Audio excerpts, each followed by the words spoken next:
Everybody who works for LMH has a responsibility for identifying incidents of antisocial behaviour and particularly hate crime.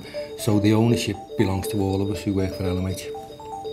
It can be very, very low level, from name calling, although that's not really low level. It still has a massive effect on people's lives, to damage to property, to physical damage to people, and sometimes resulting in murder.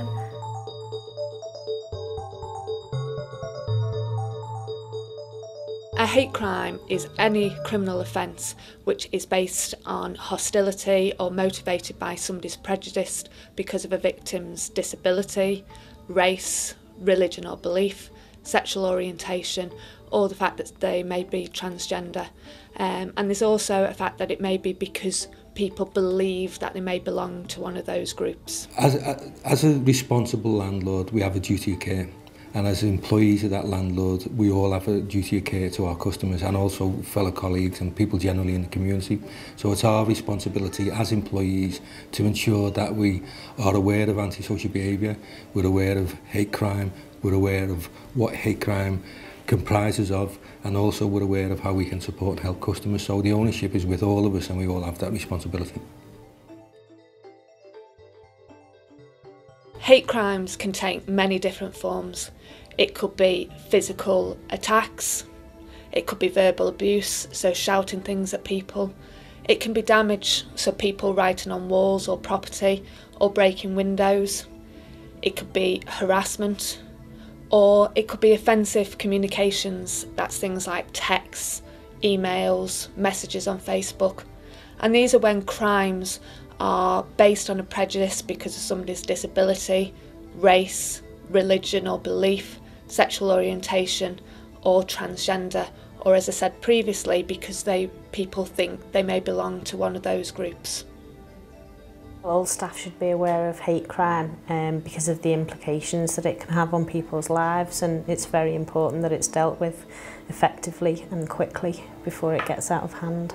Incidents can escalate from being something that's quite minor, like name calling or rubbish dumped in someone's garden or a stone thrown at a property, right the way through to physical attacks, violence and murder in some cases. So there is a scale of incidents gradually increasing. It's almost like a bullying scenario where you've got quite minor incidents might occur on a number of different occasions over a short or a long period of time, and that might escalate to some more serious and more frequent incidents whereby the person is being victimised. My name is John Scott from the Citizen Focused Diversity Team of Merseyside Police. Now we're going to look at the Allport Scale. The Allport Scale is a measure of prejudice within a society. The scale looks at 6 different types of prejudiced actions.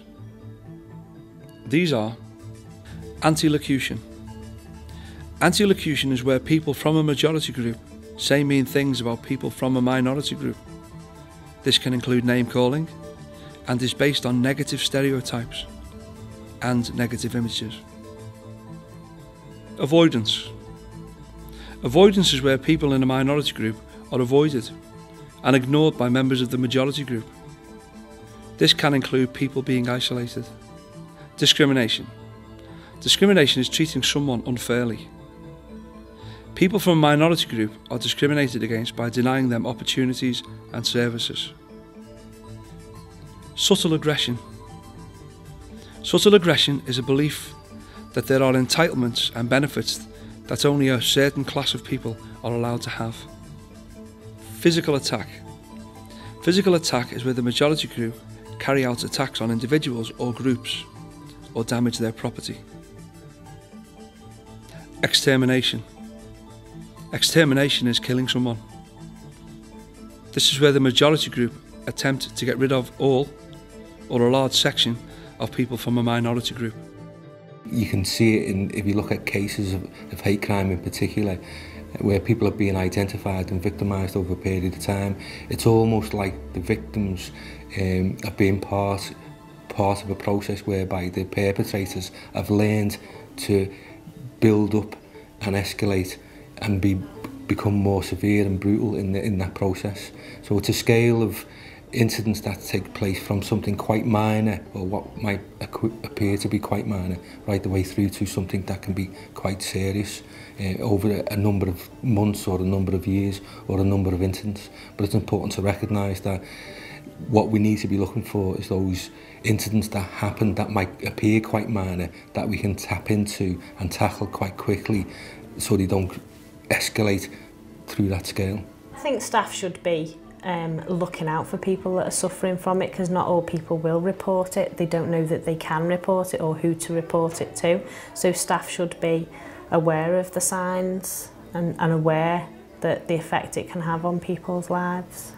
People are worried about reporting it because of possible repercussions, and we have to offer good witness support to prove to people that we will deal with things effectively. If there are any repercussions, we will deal with them swiftly and competently and through the courts if necessary. So it's a confidence building exercise that's required. Some of the barriers to reporting hate crime or understanding what hate crime is, obviously awareness and education is one barrier, but also it's confidence.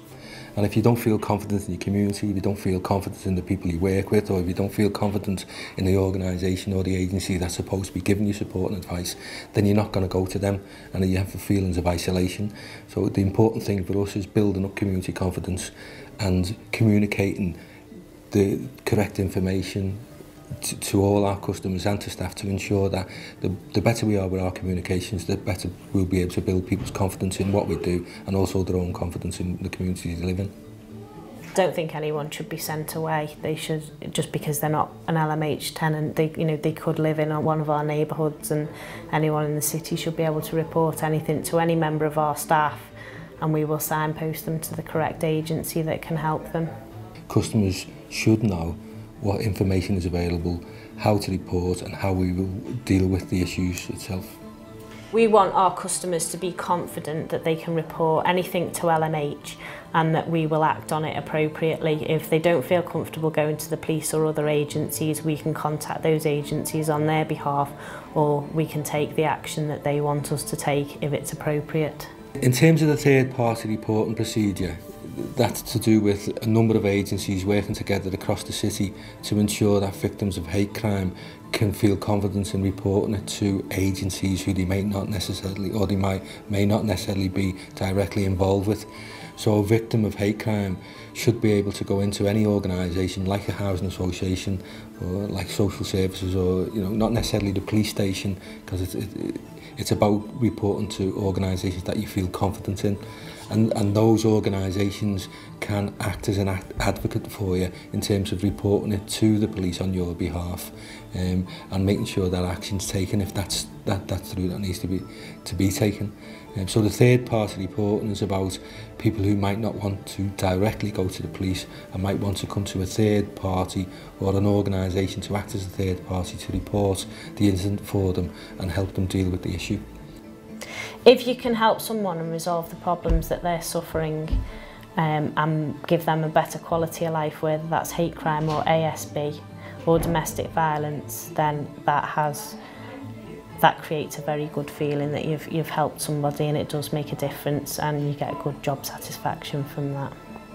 Part of the message that we're trying to get across to all staff is that it is your responsibility, and we've got a collective responsibility as a landlord to ensure that we identify, tackle hate crime as early as possible, and we ensure that everyone in the organisation, for want of a better word, is swinging on the same rope in terms of understanding that they are responsible for identifying it, reporting it, contact and support to the victims, and more importantly making sure that we have it recorded so we can take action.